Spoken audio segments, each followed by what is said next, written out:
sẽ đối mặt với tình trạng vỡ nợ dây chuyền. Doanh số bán căn hộ sụt giảm và một vụ vỡ nợ bất ngờ đang khiến nhà đầu tư thêm phần lo ngại về tương lai của các nhà phát triển bất động sản Trung Quốc. Do đó, trái phiếu đô la Mỹ của các công ty đang nợ nần chồng chất này đang bị bán tháo mạnh. Hôm thứ Tư, các trader cho biết trái phiếu của khoảng 12 công ty bất động sản Trung Quốc đã rớt giá mạnh, đẩy lợi suất tăng cao.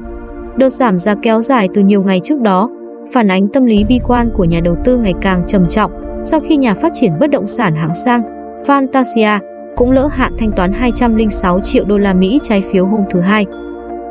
Số liệu kinh doanh của một số nhà phát triển trong tháng 9 cũng cho thấy nhu cầu mua nhà đang sụt giảm đáng kể sau khi Evergrande cho biết đang gặp khó khăn trong việc huy động tiền mặt và phải tạm dừng xây dựng một số dự án khu dân cư. Giới phân tích cho biết những con số yếu kém phần nào phản ánh nỗ lực của Trung Quốc trong việc kiểm soát thị trường nhà ở. Ngoài ra, những vấn đề của Evergrande cũng có thể khiến người dân Trung Quốc ngại xuống tiền mua nhà của những công ty khác.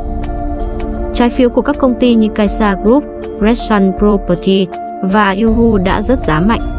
Theo TradeWeb, trái phiếu lãi suất 11,25% của Kaisa hết hạn vào tháng 4 năm 2022 đã rớt xuống mức 73 cent vào cuối ngày 6 tháng 10, trong khi giá ở phiên trước đó là 86 cent. Một chỉ số của Ngân hàng Hoa Kỳ dùng để theo dõi trái phiếu đô la Mỹ có lợi suất cao của các công ty Trung Quốc đã leo lên mức 18% hôm thứ Tư, cao nhất trong gần 10 năm. Michel Louis, CEO của công ty nghiên cứu về các khoản nợ khó đòi và lãi suất cao, nhận định hoạt động giao dịch diễn ra vô cùng sôi động. Mọi thứ rất kịch tính và thị trường tràn ngập mối lo ngại không chỉ riêng với Fantasia. Parag Gupta, trưởng bộ phận quản lý danh mục đầu tư tại châu Á của Union Bank Privy, cho biết tình trạng bán tháo đã lan tràn cả đến những nhà phát triển Trung Quốc có tình hình tài chính vững chắc. Ông nói, hiện tại, nhà đầu tư lo ngại về rủi ro với toàn bộ lĩnh vực này. Theo TradeWeb, một trái phiếu đáo hạn vào năm 2031 của Country Garden, một trong những nhà phát triển lớn có tiềm lực tài chính tốt của Trung Quốc, đã giao dịch ở mức 88,75 cent vào hôm thứ Tư. Nguyên nhân chính dẫn đến sự sụt giảm này chính là vụ vỡ nợ của Fantasia diễn ra chỉ vài ngày sau khi Evergrande lỡ hạn thanh toán trái phiếu đô la Mỹ lần thứ Hai, trong khi Evergrande có thể gia hạn 30 ngày trước khi nhà đầu tư nước ngoài của họ tuyên bố vỡ nợ, thì Fantasia lại không thể gia hạn với các trái phiếu trên.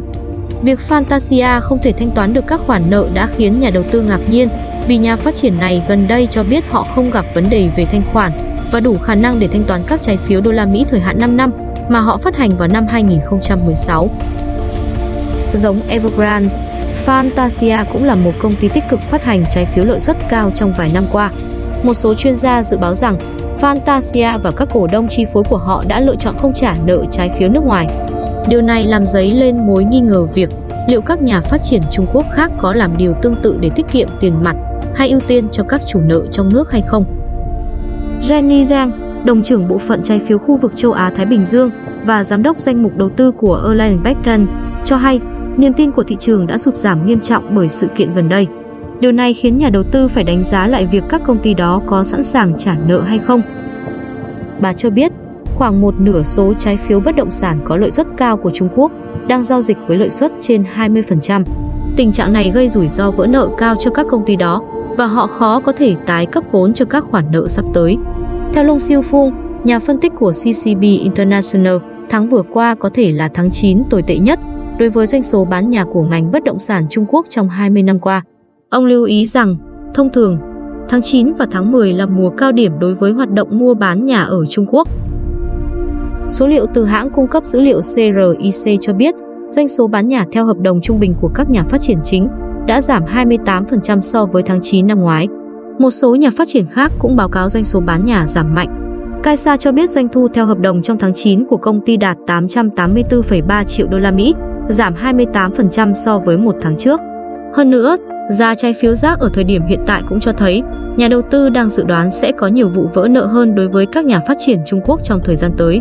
Paul Lukashevsky, trưởng bộ phận trái phiếu doanh nghiệp khu vực châu Á-Thái Bình Dương tại công ty đầu tư ABODN, cho biết thị trường đang cho rằng điều tồi tệ nhất sẽ xảy ra.